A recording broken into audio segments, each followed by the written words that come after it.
భద్రాచలం శ్రీ సీతారామచంద్ర స్వామి ఆలయంలో రామయ్య పెండ్లి పనులు ఘనంగా ప్రారంభం అయ్యాయి. భద్రాద్రి రామయ్యకు హోలీ పౌర్ణమిని పురస్కరించుకుని డోలోత్సవం వేడుకలు కన్నుల పండువగా సంప్రదాయబద్ధంగా సాగాయి.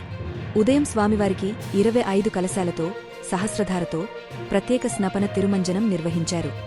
అనంతరం ప్రత్యేకంగా అలంకరించిన స్వామివారిని వియాల్లో ఆసీనులను చేసి డోలోత్సవం వసంతోత్సవం నిర్వహించారు. ఈ సందర్భంగా ఆస్థాన విద్వాంసులు రామదాసు, తూము నరసింహదాసు కీర్తనలను ఆలపిస్తుండగా నక్షత్ర, కుంభహారతులను స్వామివారికి సమర్పించారు. పురస్కరించుకుని ఘనంగా వేడుకలు నిర్వహించారు. ముందుగా ప్రధాన ఆలయంలోని ధ్రువమూర్తులకు ఆంజనేయస్వామికి లక్ష్మీతాయరమ్మ వారికి వసంతాన్ని శాస్త్రంగా నిర్వహించారు.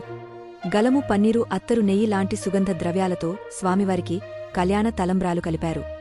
ఈ కార్యక్రమంలో తెలుగు రాష్ట్రాల నుంచి కాకుండా పోరుగు రాష్ట్రాల నుంచి ఏలాది మంచి భక్తులు భద్రాద్రి చేరుకుని సుహస్త్రాలతో తలంబ్రాలు కలిపి తన్మయత్వం చెందారు. హోలీ పౌర్ణమి నాడే రామయ్యని పెండ్లి కుమారుని చేస్తారని అనాదిగా భావిస్తుంటారు. భద్రాద్రిలో ఈ నెల 19 నుంచి వసంతం పక్షప్రయుక్త తిరుకళ్యాణం బ్రహ్మోత్సవాలు ప్రారంభం కానున్నాయి. ఈ కార్యక్రమంలో ఎమ్మెల్యే డాక్టర్ తెల్లం వెంకట్రావు, సర్పంచ్ పూనం కృష్ణ, ఆలయ ఈవో దామోదర్ భక్తులు అధిక సంఖ్యలో పాల్గొని వీక్షించి తరించారు.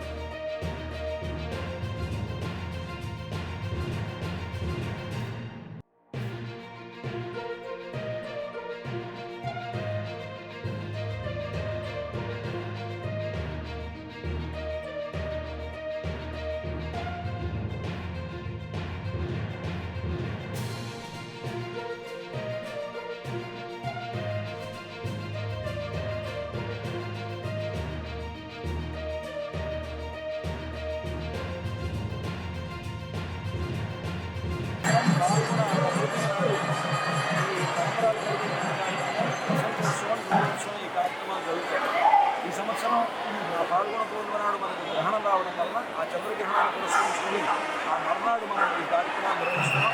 నిన్నటి రోజున గ్రహణం జరిగినటువంటి గ్రహణం పూర్తయిన తర్వాత ఆలయ శుద్ధి శాంతిహోమంతో పాటుగా మన అంకురార్పణ జరుగుతున్న ఉత్సవాలకి అలాగే ఈరోజు ఉదయం మనకి 25 కలశాలతో పంచవింశతి స్నపనాన్ని స్నానాన్ని నిర్వహించుకొని ఆ తర్వాత తలంబరాలు, పసుపు కొమ్ములు తలంబరాలు కలుపుకోవడం లాంటి కార్యక్రమాలను కూడా మనం నిర్వహించుకోవడం జరిగింది. ఆ తర్వాత వసంతోత్సవం, డోలోత్సవం ఈ కార్యక్రమాలు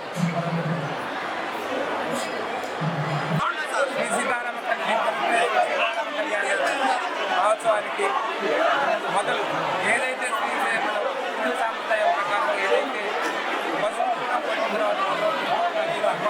కొట్టిన తర్వాత 250 క్వింటాల తలంబ్రాలు తయారు చేయడానికి మేము కళ్యాణం దాంట్లో ఏదైతే ముద్దాలు ఉన్నాయో ఆ ముద్దాలు తల మీద వేసి తలంబ్రాలు తయారు చేసి యావత్తు భారతదేశంలో ఉన్న భక్తులందరికీ అందించే దాంట్లో లాస్ట్ ఇయర్ గౌరవ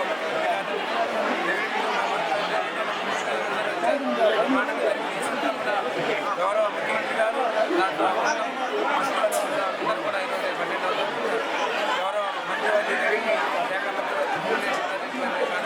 రివ్యూ చేయడం జరిగింది. అదేవిధంగా ఈ సంవత్సరం కూడా బ్రహ్మాండంగా ఈ శ్రీ సీతారామ కళ్యాణం జరగాలని, అదేవిధంగా భక్తులకు అవసరపడిన అనేక ఈ సంవత్సరం కూడా ఈరోజే 10,000 మంది వచ్చి ఈ తలంబ్రాలు తయారు చేయడం ప్రతి ఒక్క భక్తులు కూడా తలంబ్రాలు అందించేదాంట్లో అనేక పోస్టులు ఈ యొక్క అందరూ కూడా ఈరోజు వాలంటరీగా వచ్చి 10,000 మంది ఈ తలంబ్రాలు తయారు చేయడానికి భక్తులు ఎంతో పుణ్యం ఉంటుంది. ఈ తలంబ్రాలు తయారు చేయాలని అందరూ కూడా జై శ్రీరామ్. హిందూ సాంప్రదాయ ప్రకారంగా పెళ్లిళ్ళు జరిగే ముందు హిందువులు అలాగే ఆ పండు ఇదంతా వేయడం అనేది ఒక ఆనవాయితీ. అయితే 27వ తారీఖు జరగబోయేటువంటి సీతారామచంద్ర స్వామి వారి కళ్యాణం కాబట్టి భక్తులందరూ ఒక భక్తితో కాలినడకతో మోటి తలంబ్రాలు కొలిసి ఇక్కడ తీసుకొచ్చి వీళ్ళకి కలిపి అందరికీ ప్రపంచంలో అందరికీ తలంబ్రాలు అందే విధంగా ఇక్కడ దేవతల వారు, తర్వాత ప్రభుత్వం వారు మంచి చర్యలు చేపట్టారు. మొన్న ఢిల్లీ సమావేశంలో కూడా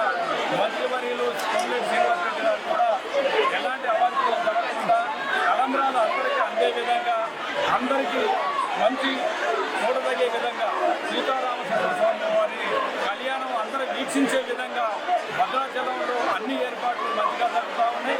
ప్రభుత్వం కూడా ఈ రామాలయం వారికి ఒక అభివృద్ధి కార్యక్రమంలో ఈ రామాలయం మాడవీధులు కూడా చేసి వాళ్ళకి మంచి ప్యాకేజ్ అందించి మాడవీధుల్లో ఎడల్పుగా చేసి ఇక్కడ ఉన్నటువంటి రాను భక్తుల తాకి ఎక్కువ ఉంది కాబట్టి అది దృష్టిలో పెట్టుకొని ప్రభుత్వం వారికి కూడా మంచి చర్యలు చేపడుతున్నారు.